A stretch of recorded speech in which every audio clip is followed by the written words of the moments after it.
आसमान से मानो इस वक्त आग बरस रही हो। मौजूदा हालात क्या कुछ हैं, बेहतर तरीके से आपको समझाते हैं। अलग अलग जगहों से मेरे साथ मेरे सहयोगी मौजूद हैं। सर्वेश सिंह मेरे सहयोगी पटना से, केशव झा मेरे साथ मेरे सहयोगी दिल्ली से, आशुतोष मेरे साथ मेरे सहयोगी इस वक्त यूपी की राजधानी लखनऊ से मौजूद है। सबसे पहले केशव, आपके पास आते हुए, दिल्ली में हर रोज नए रिकॉर्ड बन रहे गर्मी के। 24 घंटे में 45 लोगों की मौत हो गई। कहा जा रहा है कि बीती रात सबसे ज्यादा गर्म रही, 35 डिग्री रात के 12 बजे तापमान था दिल्ली का। बिल्कुल प्रिया, देखिए दिन के टाइम में जो टेम्परेचर 45, 46 से 47 डिग्री रिकॉर्ड किया जा रहा है दिल्ली का, लेकिन कल की रात दिल्ली में जो मिनिमम टेम्परेचर है वो 35.2 डिग्री सेल्सियस दर्ज किया गया है, जो कि 1969 के बाद सबसे ज्यादा, यानी कि 2024 में जून के जो है महीने में रिकॉर्ड किया गया दिल्ली में। कल की रात 35.2 डिग्री सेल्सियस।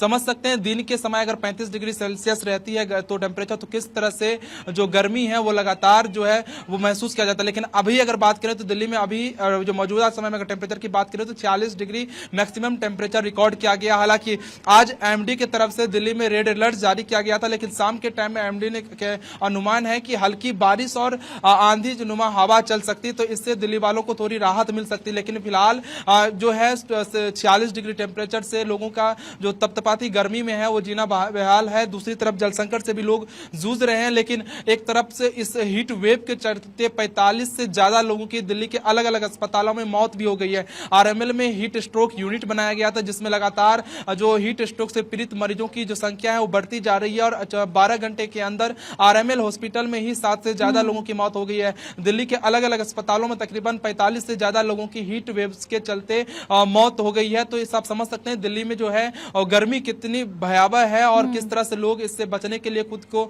उपाय करते हुए नजर आ रहे हैं। और ये बहुत जरूरी भी है। आशुतोष का एक बार रुख कर लेते हैं। आशुतोष हमारे साथ हमारे सहयोगी लखनऊ से मौजूद हैं।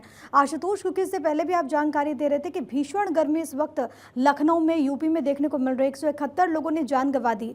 लेकिन जो मौजूदा हालात हैं, प्रशासन की तरफ से क्या बंदोबस्त उन लोगों के लिए जो घरों से बाहर निकल रहे हैं, जो रिक्शा चालक हैं, जो वहाँ पर ठेली लगाते हैं, उनके लिए क्या प्याऊ की व्यवस्था आपको वहाँ पर नजर आती है? इसके अलावा अस्पतालों में किस तरीके के प्रबंध? देखिए, सरकार की ओर से खासकर स्वास्थ्य विभाग को अलर्ट किया गया है। तमाम जो आला अधिकारी हैं उनके साथ लगातार डिप्टी सीएम ने बैठक करके ये कहा है कि जिस तरीके से गर्मी का प्रकोप पूरे उत्तर प्रदेश में देखा जा रहा है, तो किसी भी स्तर पर अधिकारियों की ओर से कोई लापरवाही नहीं होनी चाहिए। यदि कोई भी गर्मी के कारण या और बीमारियों के कारण भी अस्पताल पहुंच रहा है, क्योंकि जैसे जैसे गर्मी बढ़ती है तो आप देखेंगे कि बीमारियां भी घर बना लेती हैं। तो ऐसी स्थिति में स्वास्थ्य विभाग की ओर से किसी भी तरह की कोई लापरवाही नहीं होनी चाहिए, ये सरकार की ओर से तय किया गया है। इसके अलावा जगह जगह पे प्याऊ की व्यवस्था की गई है, घड़े लगवाए गए हैं जिसमें पानी रखा गया है, टैंकर भी लगवाए गए हैं और सड़कों पर दोपहर के बाद छिड़काव भी देखा जा सकता है। तो गर्मी से पूरे उत्तर प्रदेश का बुरा हाल है। उत्तर प्रदेश के तमाम ऐसे जिले हैं जहां रेड अलर्ट भी किया गया था।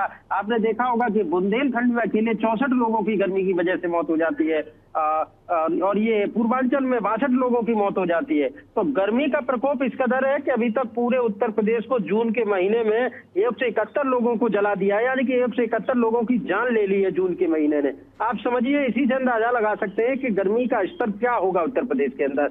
हालांकि सरकार की ओर से और मौसम विभाग की ओर से ये कहा गया है कि अगर कोई बहुत जरूरी काम न हो तो घरों से बाहर न निकलें, यानी कि दोपहर यानी कि 11 बजे से लेकर 4 बजे तक कोशिश करें बेवजह घर से बाहर न निकलें, क्योंकि लू के थपेड़े लोगों को एहसास करा रहे हैं। गर्मी की तपिश से लोग परेशान हैं। तो ऐसे में अगर कोई बहुत जरूरी काम ना हो तो घरों पर ही रहें, और बहुत ही ज्यादा कोई जरूरी काम हो तो अपने साथ गमछा लेके चलें, छतरी लेके चलें और संभव हो तो पानी की बोतल जरूर ले लें, जिससे कि अगर कहीं कोई समस्या दिखाई पड़ती है तो समय रहते पानी मिल जाए, क्योंकि गर्मी में सबसे बड़ी जो दवा है, जो अमृत है, वो पानी ही है। बिल्कुल, अपने आप को हाइड्रेट रखें, ये सबसे ज्यादा जरूरी है। सावधानी बरतें। एक बार पटना का रुख कर लेते हैं। सर्वेश हमारे साथ हमारे सहयोगी पटना से मौजूद हैं। और सर्वेश, अगर बिहार की बात करें तो 29 लोगों की जान जा चुकी है भीषण गर्मी की वजह से। इस वक्त जो मौजूदा हालात हैं वो कैसे, और मौसम विभाग की तरफ से क्या कुछ कहा गया है? क्या आने वाले वक्त में राहत की उम्मीद बिहार के लोगों के लिए?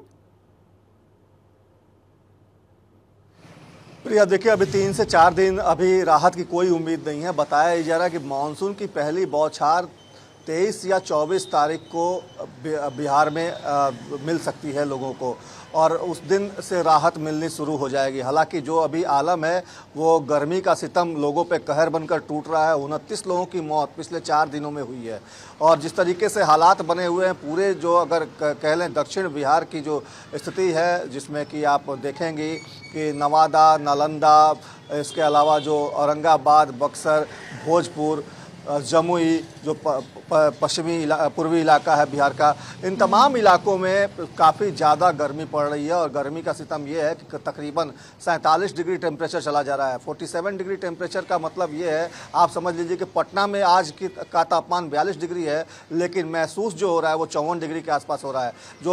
जो फील है वो 54 डिग्री के आसपास का है। तो ऐसी परिस्थिति में लोगों का घरों से निकलना दूभर हो गया है। जिनको फील्ड में काम करना है उनको तो घरों से बाहर निकलना ही पड़ेगा। जो दफ्तरों में काम करते हैं उनके लिए थोड़ी राहत है। हालांकि आने और जाने के समय उनको भी गर्मी झेलनी पड़ रही है। कहा यही जा रहा है, लगा सकती हूँ जो सड़कें पहले गाड़ियों से भरी रहती थी, आज वो सड़कें पूरी तरीके से खाली हैं। सर्वेश जी बिल्कुल, देखिए सड़कें सूनी हैं। अब जो बहुत ज़्यादा ज़रूरी होता है तभी लोग घरों से बाहर निकलते हैं, लेकिन जिनको काम है, जिनको ज़रूरी है, उनको तो निकलना ही पड़ेगा। अब ऐसी परिस्थिति में जो इक्का दुक्का ही सड़कों पे गाड़ियां भी दिख रही हैं, इक्का दुक्का ही लोग दिख रहे हैं। स्टूडेंट्स हैं जिनके कोचिंग चल रहे हैं उनको जाना पड़ रहा है, जिनके समर कैंप चल रहे हैं उनको जाना पड़ रहा है, लेकिन स्कूलें बंद कर दी गई हैं। आज तक शाम को फिर से एक बार समीक्षा बैठक होनी है। शाम के बाद फिर आगे कितनी दिन छुट्टियाँ बढ़ाई जाएंगी बच्चों की वो भी तय होगा। मुख्यमंत्री ने एक हाई ऑफिशियल मीटिंग कल की थी, जिसमें ये कहा गया था कि मानसून के आने से पहले जो हालात हैं उससे निपटने के लिए तमाम जो है तैयारी कर ली जाए, क्योंकि सूखा कई इलाकों में पड़ रहा है और जब मानसून आएगा तो बाढ़ की भी समस्या बिहार में आने वाली है।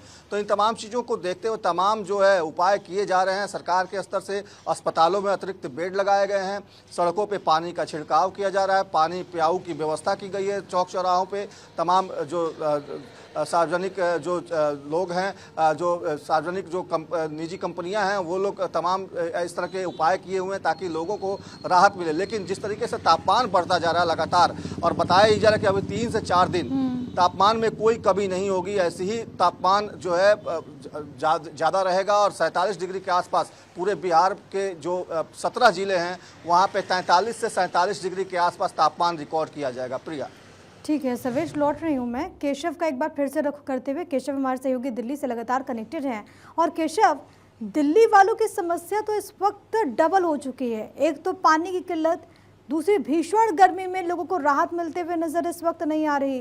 अब आगे क्या, और जो मौजूदा हालात हैं सरकार की तरफ से गर्मी को लेकर के लोगों के लिए क्या सुविधाएं इस वक्त आप चौक चौराहों पर देख पा रहे हैं?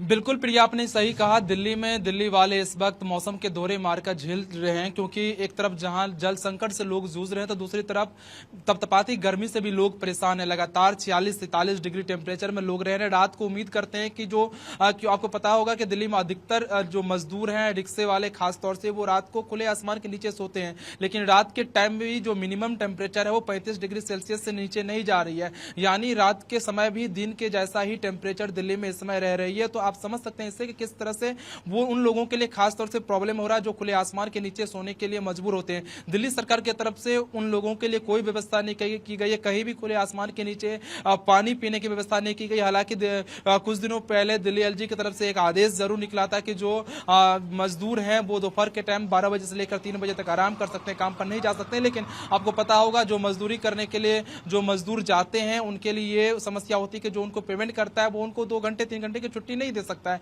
तो वो लोग भी इस तपतपाती गर्मी में काम करते हुए अभी भी नजर आ रहे हैं, और रात को सोते वक्त भी उन लोगों को दिक्कतें हो रही है, क्योंकि खुले आसमान में सोना 35 डिग्री सेल्सियस टेम्परेचर के नीचे कहते पॉसिबल नहीं है। तो आप समझ सकते हैं एक तरफ जहां लोग पीने की पानी की किल्लत से जूझ रहे हैं तो दूसरी तरफ तपतपाती गर्मी में भी लोग दिल्ली में फिलहाल परेशान है। हालांकि अगर आज शाम IMD के पूर्वानुमान के अनुसार अगर बारिश होती है, तेज आंधी चलती है, तो हल्की राहत जरूर दिल्ली वालों को मिल सकती है। केशव, हॉस्पिटल्स में क्या इंतजाम हैं, क्योंकि इस वक्त मौसमी बीमारियों का खतरा भी बहुत ज़्यादा बढ़ गया है, बहुत सारे हीट स्ट्रोक के केसेस भी सामने आ रहे हैं, तो हॉस्पिटल में इसको लेकर के क्या फैसिलिटीज़?